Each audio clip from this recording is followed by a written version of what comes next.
Brave Lemon, who fears not death, I shall guide you, so that you may lull the old one back to slumber. Find me in the Nexus.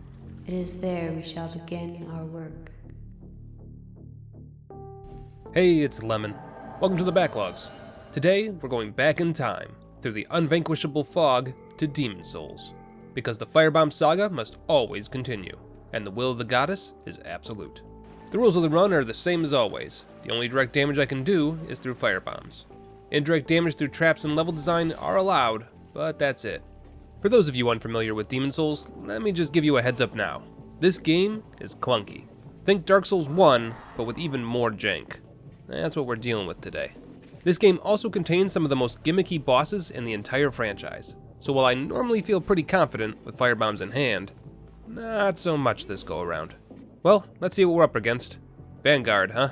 Alright, let me just... I don't have any Firebombs. So, hey, any chance we can reschedule this fight? Does Monday work better for you? Soul of Lemon, withdrawn from his vessel. Let flame be granted so the world might be rended. Soul of Lemon, my flaming vessel, let flame be granted so the world might be rended. So the world might be rended. Oh god, this feels worse than usual. Welcome back, dear Lemon. We have work to do. But be warned, my power has been weakened by the shattering of the Elden Ring. The what? We must hurry. The lands between, across the fog, await my return. Prepare yourself for when you choose to finally open your eyes. We can begin. What was that all about? Something about a ring? Never heard of the lands between before. But I guess that's something for future Lemon to worry about. For now, it's time to figure out the ins and outs of Demon Souls. First, it's important to note that Demon Souls revolves around its hub world, the Nexus. Here we have all of our NPCs who can help us with our equipment, spells, and leveling up. But once we're ready, we can begin by selecting the first Archstone, a portal to another part of the world. First up is Boletaria Palace. We haven't got anything except the clothes on our back right now, so we're going to be exploring this level pretty thoroughly. Right, time to get to work. We've got two primary concerns at the moment. First, we need to find healing herbs, because there's no Estus Flask this time around. Think of them like life gems. Eating an herb restores a certain amount of HP. The better the herb, the better the heal. This also means that we can gather an ungodly amount of healing items and just tank our way through the game if we ever need to. So we've got that going for us. I make my way up the castle wall, collecting all the items and herbs I can find while dodging or walking around all the enemies. And it's at the very top that I find my first prize, Firebombs, out in the wild. Now, while I make my way back down and open up some shortcuts, let me explain how Firebombs work in this game. They have no scaling, they only do fire damage, and you can carry a maximum of 99 on your person. Oh, and they take forever to throw. It's actually kind of upsetting how slow the animation is. While I'm here, I also grabbed the Cling Ring, which will let me increase my maximum health up to 75% instead of 50. Oh, right, I should probably explain that problem too. In Demon Souls, you're either in soul form or human. Unlike Dark Souls though, being human doesn't just allow you to interact online. It also gives you 100% of your health bar to work with. Otherwise, you're stuck at 50, or 75 if you use the ring. So that's fun. But we've still got one ring slot to work with. Because of the way Firebombs work in Demon Souls, we can't really make use of many rings. Most of them revolve around weapons or magic. But this one right here, the Thief Ring, makes it so that enemies have a shorter aggro range. Essential if we don't want to get overwhelmed by mobs. So, with those few collections out of the way, it's time to meet our new best friend. The Undead Merchant is back, albeit looking a little worse for wear and with a different accent. Good day to you. Care to look over my wares? Mostly stolen, but who's telling you? Not me, that's for sure. Alright, let's see what you... 500 souls! Are you out of your goddamn mind? The enemies in this game drop like 5 souls each. When you said stolen, I didn't realize you meant you were stealing from me. Go ahead, take your time. I'm not going anywhere. You know, I'm getting some real Tony vibes from you. Well, shit. That's gonna be a real problem.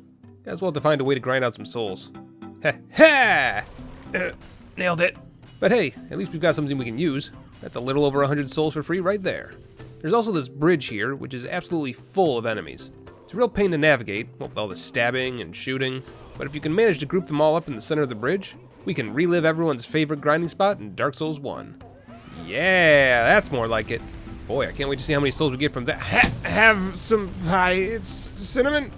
Back through the Roly Boys, back to the Dragon Bridge with hopefully slightly more successful results. And there you go. A couple hundred souls, just waiting for the taking. There's probably a couple of healing herbs up there too. Okay, got it. Dragonfire bad, got it. But yeah, while that 500 souls per Firebomb price tag is really expensive, at least we have a way to grind them out. So just do that ad nauseum, and you've got unlimited Firebombs right from the get-go. And once we've built up a respectable amount of Firebombs, it's time to finally open the gate and see what the real first boss has in store for us. A word of warning though, don't open that gate unless you're absolutely ready. Once you open it, the dragon no longer patrols the bridge, which means that any future grinding you do will be on the roly-poly-oly pathway, and that pathway alone. Anyway, time for the first boss. Phalanx. An appropriate name, considering what we're looking at here. The good news is that Phalanx is incredibly weak to fire damage. The bad news is that you have to work around all the goobers that guard the real demon inside before you can do any damage. So I hope you brought enough bombs. Once you get past that initial shield wall though, you'll get into a rhythm pretty quick. With the Phalanx being pretty weak in general, it won't take much longer before the demon goes down. Not a bad start. The grinding was a bit rough, but at least we don't need to grind much anymore. Yeah, no, that's fine. I'm sure that'll cover the firebomb investment I put into this fight. Well, better go back to the goddess and see if I have any of the further instructions. Welcome back. Thanks. Good to be back at it. Took a few weeks of grinding, but we got there. So, what's next? The monumental awaits thee above. Above? Oh god. Oh god! Why are there so many stairs? Because it's monumental. Okay, that's it. Where's the quit button? Well, might as well get this over with. Seriously though, who designed this? Who made a hub world and said, you know what this needs? 17 flights of stairs. That way whenever the player does something, they'll wonder in the back of their minds, is there something new here? Has something happened on the 304th floor? Better go check! There you are. Finally. That took far too long. We have long awaited you, Slayer of Demons. Yeah, don't give me that crap. You chose to sit up here, not me. After a long history lesson, the Monumental unlocks the rest of the Archstones. So now we can go to any world at any time. So with that in mind, we've got some stops to make. First, I need to get some more Firebombs. Ah, crap, he's moved on to the next level, hasn't he? And if it isn't one thing with this game, it's another. Well, guess we don't have much of a choice. We're gonna need an ungodly number of Firebombs, and the Undead Merchant is the only NPC that sells them. Outside of that, I think there's a maximum of maybe 11 out in the wild, which I've already picked up. Hold up, this looks familiar. Ah, there you are, right on cue. Time for the old run across a long bridge while a dragon breathes down your neck sequence. Hope you like doing that. We've got about 3 more bridges to cross. Alternatively, we can go under the bridge instead of over it. But there's enemies hidden away in here too, and I'm desperately short on Firebombs. But it's not all doom and gloom. There's a large number of enemies on the other bridges, which means there's a good number of free souls that we can grab again. At least we won't be arriving at the merchant empty-handed. And if you take the second stairway into the lower bridge and hang a right, you'll find the merchant's new hideout.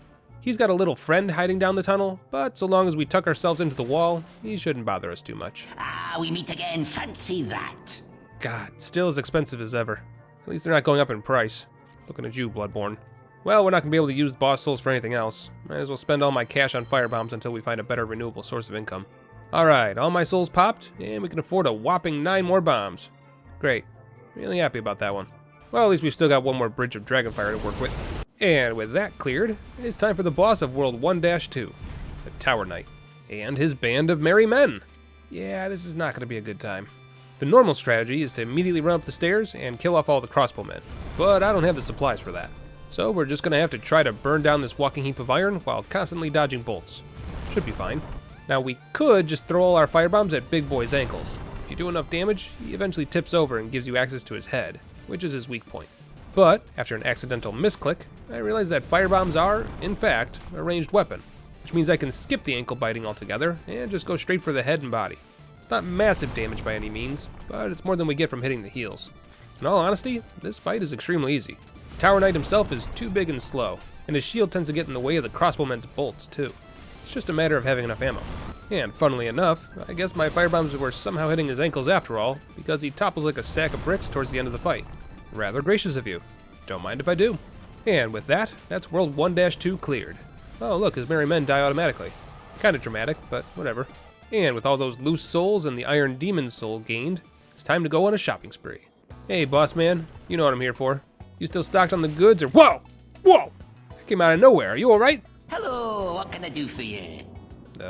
Yeah, alright. Just another day at the office, I guess. Anyway, with my Firebombs semi-restocked, it's time to move on. Welcome to World 4-1. Birthplace of Tony and his brother Tony, as well as his distant cousin Tony, his niece Tony, great-great-grandpa Tony. This place sucks. Like, really sucks. And I hate it. But there's some good news. If we run across the entrance gate and do a fancy little roll here, we can officially skip the entire level. We even pick up a regenerator ring for our troubles, which gives me a slow, albeit powerful, health regeneration effect, which is useful when you don't want to keep wasting your herbs. And after navigating my way around a single trap and dodge rolling my way past the last Tony of the level, I make my way to the boss of 4-1, the Adjudicator. Hey there, pal. Say hello to everyone back at home. Oh my god, why? Now, this boss is really strange. You've got two options. You can take shots at the giant hunk of metal stuck in his belly, which will eventually cause the Adjudicator to buckle and give you access to his bird brain. Or you can get to higher ground and just skip the first phase altogether to take pot shots at Big Bird. Obviously, the best method for me would be to take option 2, but there's a problem. The hitboxes for this boss are complete garbage. I can hit the bird directly with a firebomb and still miss, while the very thought of his tongue touching my character is enough for me to take damage. So that's fun. I tried throwing a few firebombs at the metal blade in his belly, but no dice there. Seems like my firebombs don't do enough damage to get him to bow down. I hate to say it, but with the way this fight is going, we're probably better off cutting our losses, restocking on firebombs, and just letting RNG take the wheel. Hold, please.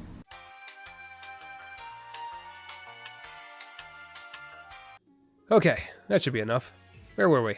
It seems like the best way to do this is to let him get off an attack, throw a bomb, and then move to a completely different area. It's just so weird though. 50% of the time my bombs miss from above, but I can occasionally hit him from below? Seriously? No, really, how is this not hitting the bird? I can't even... Eventually, I just kinda lost interest in subtlety and just threw bombs on repeat. Seemed to work. Well enough, anyhow. 4-1's boss down. Moving right along. Oh, hell yeah, that's a much better prize for winning. I can actually restock with that. And once that's taken care of, I push my way forward into 4-2, because there's something here that's gonna help me quite a bit. Right at the beginning of the level, there's a Grim Reaper type enemy. Goofy looking dude. And the Grim Reaper summons a whole battalion of ghosts to guard himself with. Also pretty goofy, and hardly intimidating if you've got the room to dodge around them. However, if you drop down behind the Grim Reaper from above and give him the old surprise attack, you can knock him down to 0 with 4 firebombs, which kills him and his ghosts, netting you a solid 4,592 souls. Well worth your trouble, and a much better grinding spot than any we've encountered thus far. Combine that with the fact that occasionally a golden Tony will walk off a cliff and die on his own, and you've got quite the soul farm if you need it. After a little bit of cave diving and a few way brighter than they should be slugs, we finally arrive at the boss of 4-2. The Old Hero. Man, the bosses in this game were just weird, weren't they? The Old Hero has a lot of health, so we'll need a high number of firebombs to deal with him. But we've got something going for us. He's blind. So long as you don't overdo it and draw too much aggro, you can slowly whittle him down a little bit at a time. Combine this with the thief ring we found earlier, and you can walk around the entire arena undetected. It takes a good 60 bombs to finish him off, but in the end, he falls just fine. Not too bad, honestly. More a test of patience than anything else. Though if any of the other bosses have more health than he does, we might be in trouble later. Well, moving right along, let's give World 5 a try. This place sucks. Imagine Blight Town. Got that image in your head? Good. Now imagine that it's spread across 3 areas instead of 1, and it only gets worse the deeper you go. That's World 5. We've got crappy platforming, giant blood bugs, and entire swarms of rats that give you the plague if they so much as touch you. And at the end of it all, we've got the Leechmonger, a giant puddle of leeches that only has 3 abilities. It can throw a giant ball of leeches at you, which then drains your health over a period of time. It can swing wildly at you if you get too close, and it can regenerate, unlimited times. So unless you're doing enough damage to counter that healing and then some, you're shit out of luck. That said, the Leechmonger has a very large arena, with a series of scaffolding spiraling down towards it. If we take full advantage of this, we can actually throw firebombs down from above. The Leechmonger will probably heal more often, due to being unable to use his slam attacks, but we can safely avoid his leech balls by just stepping back slightly. It's not the most courageous strategy, but it works plenty fine so long as you come in with a full complement of firebombs. Costly, but effective. And with 5-1 clear, we can now move into the heart of World 5. Welcome, everyone, to 5-2. Where every step you take is poisonous and prevents rolling, the blood bugs come in new flying varieties, and more often than not, you're just trudging through the poisonous bog, hoping to God that the light you see in the distance is actually a sign of dry land. Considering I'm already poisoned, and will be until the invisible ticker finishes counting down, I just make my way through the bogs and around all the enemies of the area. There's nothing here but death for me, so it's not like any of the loot I'm skipping helps me anyway. And after some careful navigation and a lot of running away valiantly, I find the shortcut that lets you skip right to the end of the level. Then, make my way back the way I came. Because now we can fight the boss of this map, the Dirty Colossus. The Colossus has one gimmick, and that's to create a large number of biting flies, which, if they latch onto you, will take your health down in chunks. You can remove the flies if you set yourself on fire by running into the torches around the arena, but you'll need to time it right. Otherwise the Colossus will just reinfect you again, wasting your efforts and all your health. This one took me a few tries, mainly because I kept panicking every time I got infected. But eventually, I figured out what was going on. Turns out, the flies spawn from 2 attacks. One is from the giant fist, which is very well telegraphed and easy to dodge if you just strafe around him. The other, however, comes out of his creepy scarecrow-looking head on his shoulder, which I've never noticed up until now, and really wish I hadn't. Basically, all you need to do is pace around him until the head shoots its projectile, then lay into him with everything you've got for a few seconds. You'll see the arm attacks coming, so as long as you don't get greedy and keep attacking, you can strafe around it again until the head shoots its piece, then repeat the process. And once you've done all that, it's only a matter of time until the Colossus burns to a crisp. Good stuff. Easy boss. Now let's get the hell out of here. Time for World 3. Welcome to the Tower of Latria, a Lovecraftian nightmare if ever there was one on the PS3. The undead are being held hostage here, drained of their souls repeatedly until they go mad. And you've also got Cthulhu-esque mind flayers guarding the place, casting magic and causing general unpleasantries to everyone involved. If you've played Demon Souls in the past, that bell ringing sound is probably giving you flashbacks right about now. Not only this, but the entire area is a maze, requiring you to run around the multiple floors, trying to find all the keys to all the doors, and hoping against hope that you're going the right way. And while it may be obvious, don't get caught by the mind flayers. They have several magic attacks, one for long range, one for up close, and they can also trap you with their magic as well. Flayers gotta flay. Oh god, where are you supposed to be? It's not all doom and gloom though. The fluted armor is here, aka the elite knight armor. Or it would be, if I was male. Kinda forgot that Demon Souls changes the armor depending on your gender. Ah well, I regret nothing. Oh god, what fresh hell is this? Looks like the ultimate crossbow is actually in Demon Souls. Who would have thought? Let me just learn from the mistake that the last 20 people apparently made, and avoid getting greedy. Yeah, that's good enough. Don't need anything else, thanks. And with that new key in our inventory, we can actually make our way out of the prison. You know, I've never actually looked at the prison from the outside before. I was always so keen to get out that I never looked back. Saw something new today. But in any case, we've got the boss of this world to deal with. They're right up ahead behind those closed doors, so we might as well... oh yeah, forgot about you. There's a hidden invader here. She's absolutely terrible at her job, though. She has a poisonous knife that she won't use unless you get close, and her ability to hit with a crossbow is entirely dependent on whether or not she has to jump on you.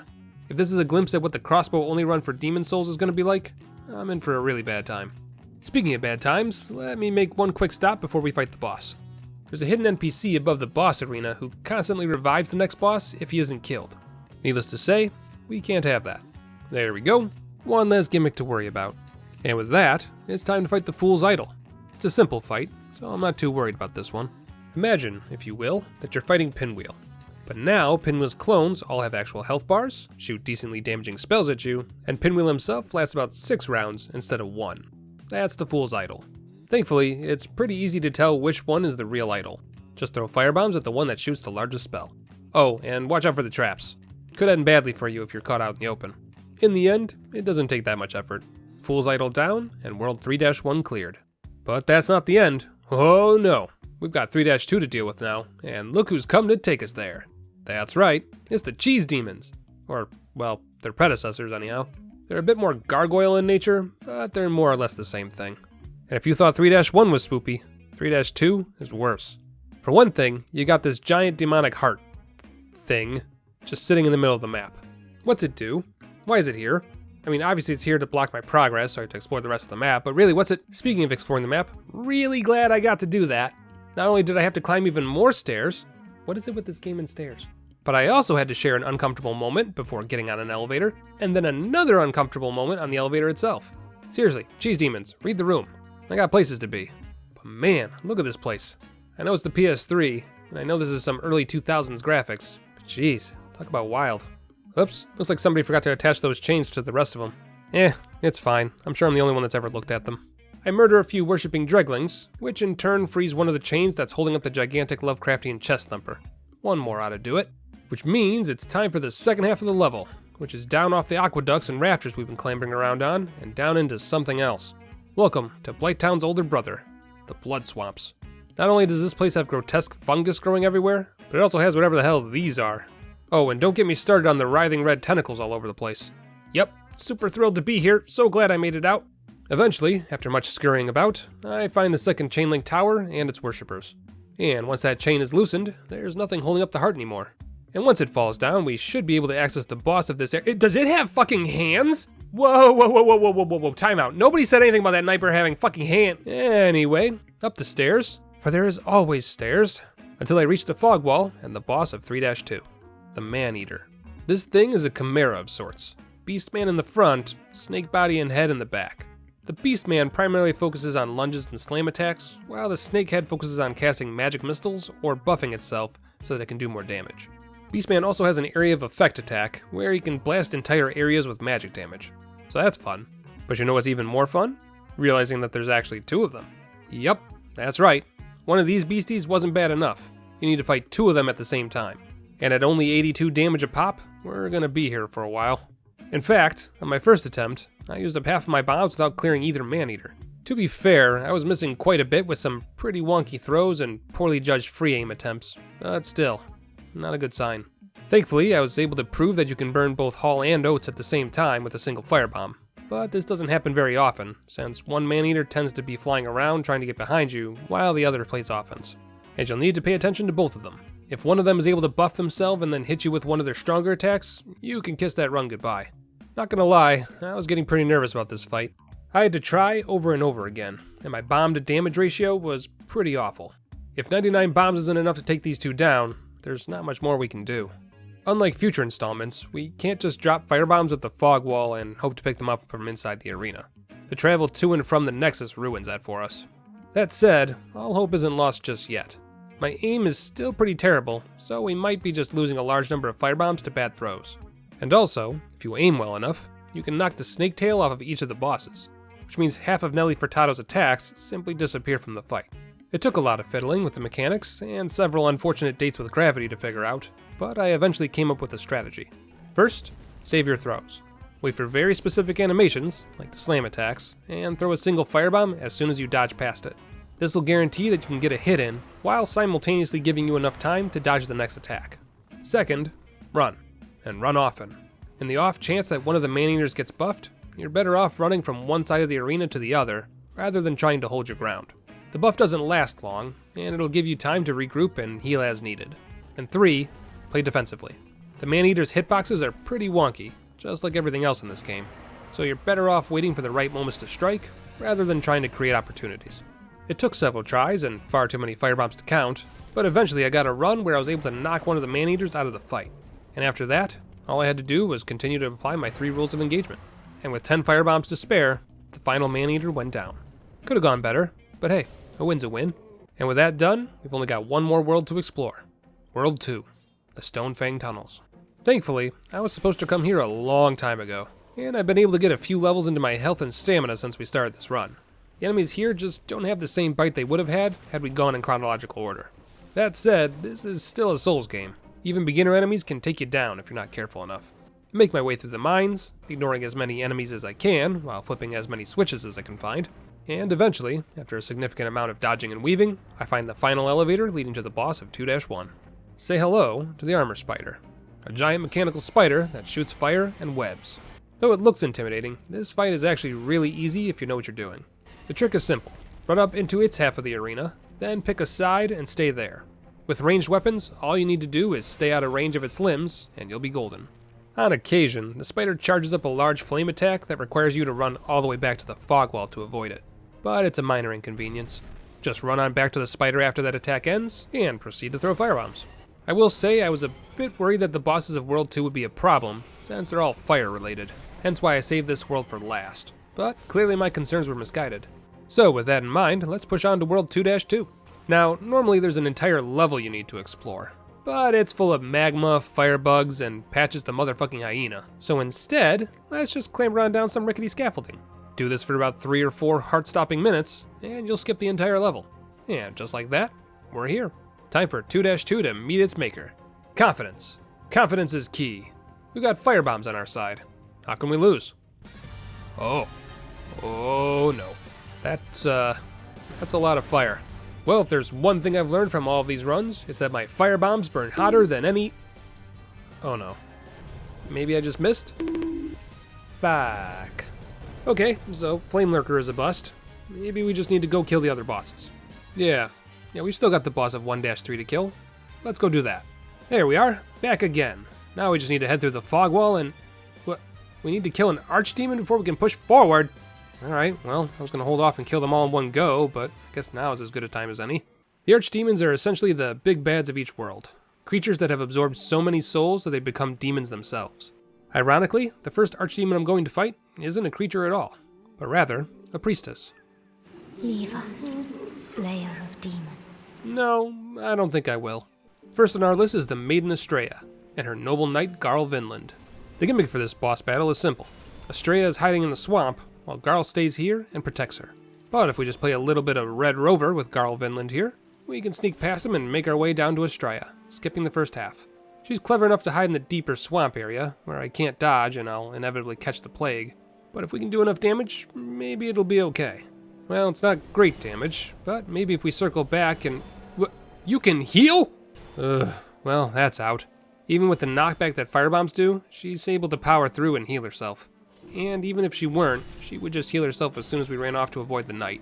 So that's not gonna work. And if you try to sneak past Garl entirely by taking a side path, you have an entire army of abandoned goo babies to deal with, which, doesn't work. So, we've only got one option left. Defeat Garl. He only takes 16 damage from our firebombs, and that's if he's not blocking them. Not exactly high damage. But the good news is that Garl is strictly on the defensive. Even if he's got us on the ropes and one hit from death, he refuses to move away from the choke point. So, we can simply wait for our health to regenerate between attempts. If you're feeling confident, your best bet to get a firebomb in is after a parry. He's a pretty slow attacker most of the time, so it's not overly difficult. And even if you do mess it up, just take a quick breather. No harm, no foul. No, what's really got me worried is his health bar. I've only got him down to about 40% health, and I'm down to about 40 firebombs. If this is going to work, we're probably going to need every single bomb at our disposal.